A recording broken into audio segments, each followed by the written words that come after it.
নমস্কার বন্ধুরা, আজকে আমি তোমাদের সাথে শেয়ার করব চিংড়ি মাছ দিয়ে কুমড়ো আলুর তরকারি। এখানে আমি কুমড়ো আলু কেটে ধুয়ে রেডি করে রেখেছি। আমি কিন্তু সকাল 7:30টার সময় বাড়ি থেকে বেরিয়ে যাই মেয়েকে নিয়ে।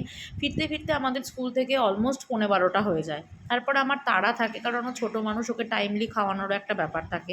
আজকেও স্কুল থেকে ফিরতে ফিরতে বলছিল, মা চিংড়ি মাছ দিয়ে কিছু খাবো।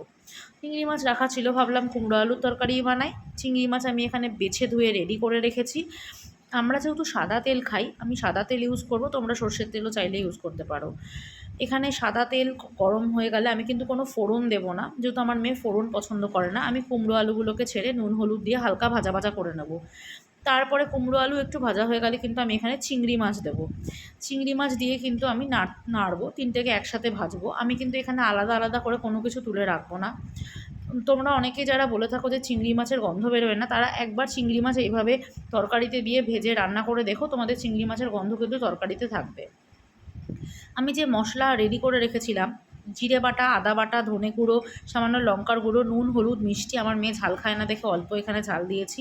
এরপর এগুলো দিয়ে আমি কড়াইতে ভালো করে কুমড়ো আলুকে চিংড়িকে কষিয়ে নেব। কিন্তু ভালো করে কষানো হয়ে গেলে আমি তারপরে জল দিয়ে দিয়েছি। জল দিয়ে একটু ফুটলে আমার মেয়েটা আমি আগে তুলে রাখবো, কারণ ও ঝাল খেতে পছন্দ করে না, খেতে পারে না ও ঝাল খেতে একদমই। তো দেখো, এখানে আমি আমার মেয়েরটা আগে তুলে রেখেছি, এটা আমার মেয়ের জন্য তুলে রাখা আগে। তারপরে কিন্তু আমাদের মেয়েরটা তুলে রাখার পরে আমি আমাদেরটাতে ঘি, গরম মশলা আর লঙ্কার গুঁড়ো দিয়েছি। তারপরে কিন্তু রেডি, মাত্র 10 থেকে 15 মিনিটে রেডি। সবসময় এরকমও না যে বিশাল বেশি কিছু মশলা দিলেই রান্না ভালো হবে, এরকমও না। এভাবেও একবার ট্রাই করে দেখো।